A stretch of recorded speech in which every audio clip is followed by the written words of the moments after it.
Hello everyone, welcome to another episode. Today we're going to be playing a game called Trailmakers where you use blocks to build things, and we're going to be building a rocket, but not just any rocket, the Falcon 9. I want to show Elon Musk how to do this, and then it doesn't take years to build. So we're starting off with just a seat and a platform, and I want to kind of make this round, but one of the issues I ran into first here was it's kind of weird if you place hinges next to each other. So it needed to be an odd number. So I tried to shrink it down to a 3x3, but eventually I figure out that's not going to work because of the way that some of the corner blocks are actually attaching to each other. It made it so that I can't actually go vertical and have the normal feet that the Falcon 9 is so well known for. So I end up taking it and making it bigger. But right here, I am just figuring out the hinges for the feet, which is the first thing that I wanted to get correct. And once I have that built, here you can see I'm running into that issue where I had to make it bigger. And now this is the size. I'm going to brace everything and just make sure that it all works. As you can see there are the hinges. Now I'm going to build out the actual feet, and I'm going to use some suspension pieces so that it has a little bit of rock and doesn't just explode on impact. And you can see here I'm testing it for the first time, and it seems to actually be working really well. Next, I'm going to delete all of the bracing pieces and start adding in some propulsion. I am using what they call mini thrusters, which essentially just give you instantaneous propulsion upward when they're turned off. And I'm just adding in 2 on one side and 2 on the other. Then I'm going to add some bracing in, and now I'm testing that. You can see the propulsion actually pushing me upward. And of course, I don't have any balance. So here we're working on the balance using angle sensors. So that if you tip on one side, they move you back to the other. And now we're just adding those in. Now I have the mini thrusters at the top pointed outward, so that if you tip to one side, it pushes you back. And if you tip to the other, and so on. And here we are giving that a test and just making sure that everything is oriented in the correct position, which this is. So next what we're going to do is add some height to this, add a little bit of logic that tells stuff when to turn on and when to turn off, and then add some more thrust. The logic for this was actually pretty simple once you got into it. Basically, I had several on and off switches for the different stages of the ascent and descent of the rocket, and then different distance, height, speed sensors to tell stuff when to turn on and to turn off. All right, so this is our first test. We're just going to see here I'm manually controlling everything. There's no logic whatsoever other than our just making sure it stays upright. You can see those thrusters working there at the top to keep us pointed straight up. But I'm just seeing if it's even possible to land this vertically on the feet that we designed now that we've added all the weight of the extra thrusters. And it ended up working out pretty well as long as I was gentle. It also kind of told me about how fast I was going to be able to come in for a landing, which I think we wound up around 6 or 8 kilometers per hour. Now I'm adding in some detachable blocks and just a base so that I can launch it upward without breaking some of the bottom of the rocket off. I'm also going to move the thruster that was on the very bottom a little further up into the body so that I can use the bottom solely for sensors so that I can see how far away the ground is.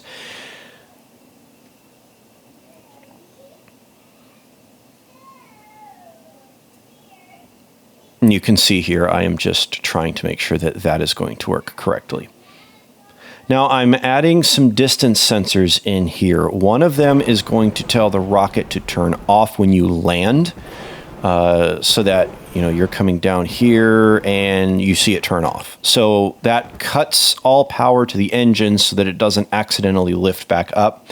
The other one is going to tell the feet to automatically open up as we come down to land. And you can see I went through several several versions of it before I actually got it correct with that logic. Now I've added in a speed sensor that is going to set the maximum speed of which is going to actually touch down on the ground. And it doesn't work at first, and I think that's because I forgot to actually hook it into the logic that makes the thrusters go. So you can see here, it prevents us from going too incredibly fast, and then there was our first successful landing. So I knew it was possible pretty early in. I'm adding another piece of logic in for the initial slowdown.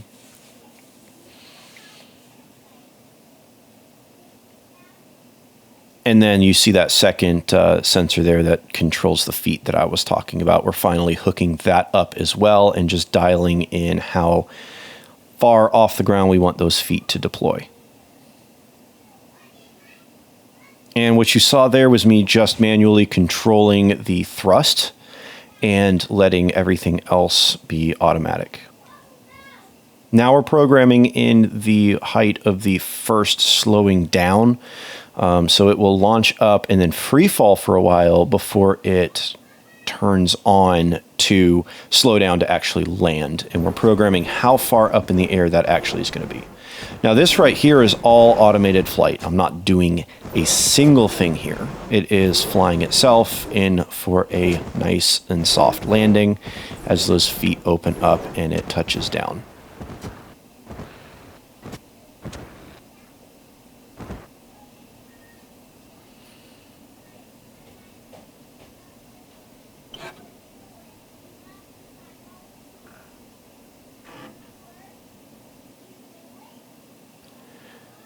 Now we're moving up to the top of the rocket where I want to get the fins that come out and kind of direct it. I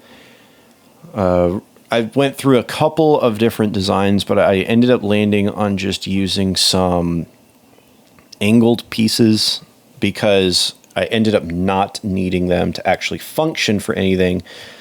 They only slowed it down by a very small amount. So it ended up not working very well, but at least it looks cool. And you can see here we're going up, and as we fall, I had the hinges on the wrong direction. But as you go up and come back down, they open up to try and slow it down. Now that first launch ended in an absolute failure, and I tried switching out for some more aerodynamically resistant pieces, but ended up not working. So I had to add in another bit of logic that would slow me down even more as I approached the ground. So you can see here, it slows down to 50 until you get really close, and then it slows down to 6 kilometers per hour and then lands.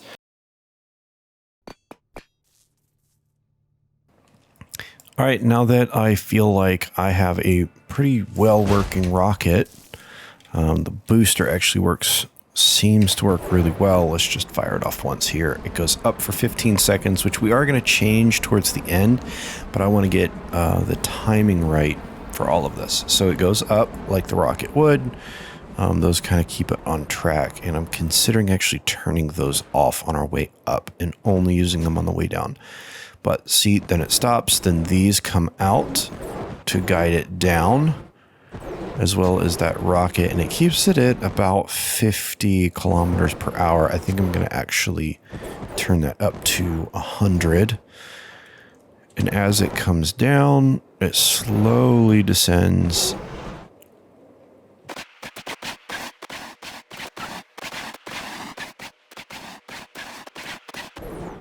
Again, you can see the fins there at the top. Now, as we approach the ground, they're actually going to retract as the rocket slows down to about 20.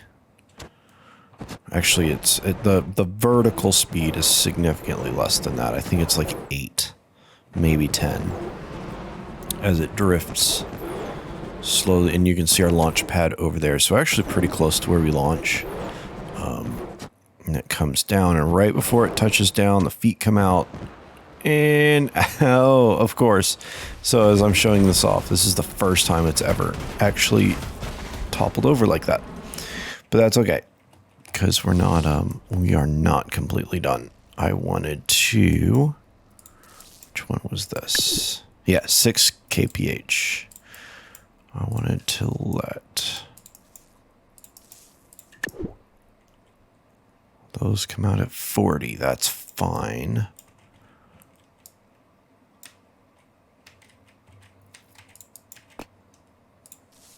This one, I want it to be 100.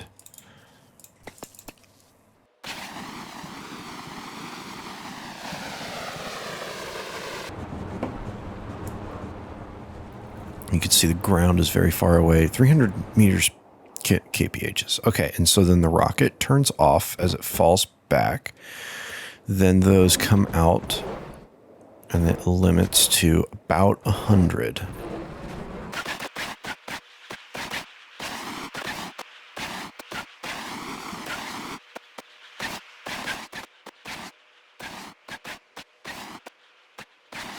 All right, now as we come down into the last 50, we're going to have a big burn, hopefully slowing us down. Yes. So we can actually fall a little bit faster than 100. Let's try 150. We're going to get that down. Don't tip. There we go. Okay, I think that is going to be it. So let's launch our Crew Dragon. Let's launch our Crew Dragon for the first time. That top should separate at about 30 seconds. The bottom should come back down and land, and the top's just going to keep going on forever. So we will stay with the top through separation,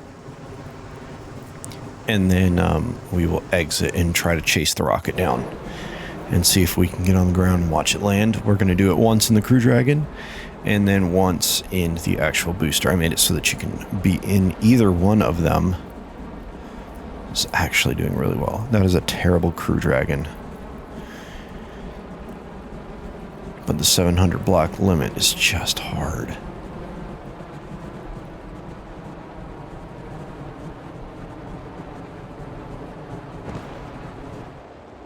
And there goes Crew Dragon.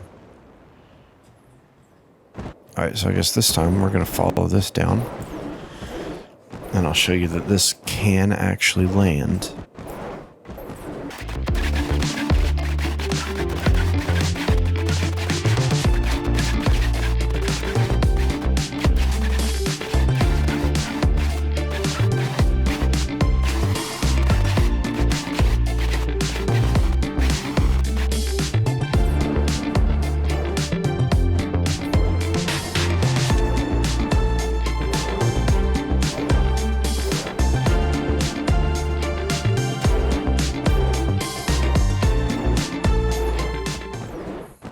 This is kind of a funky thing. No! Okay. Hey, Elon Musk had that happen too. Plus, we're supposed to ride Crew Dragon, not, Alright, now we should be in the top one.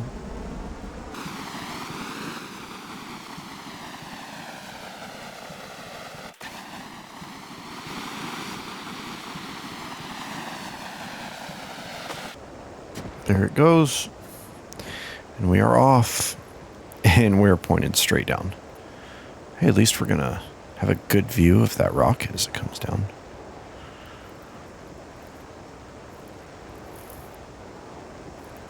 This is definitely not what Crew Dragon is supposed to do, but that's pretty cool.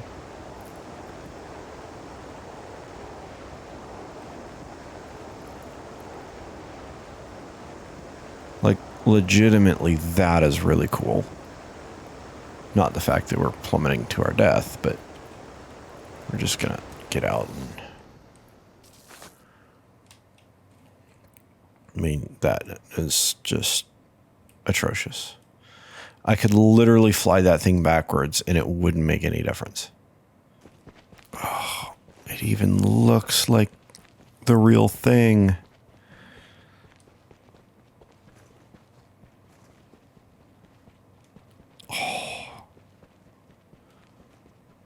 I'm getting goosebumps. This is awesome. I need to get over there because it's going to tip over. All right, we got to fix that tipping problem.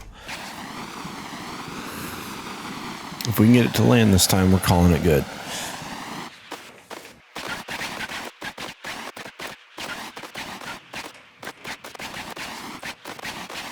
We're looking good.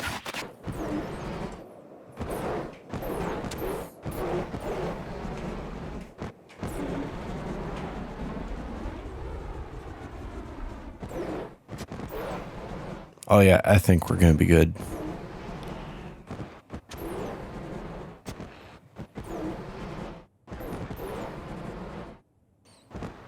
All right, that, Mr. Musk, is how you land a rocket, and that does it for this video. Check back soon for more and consider subscribing.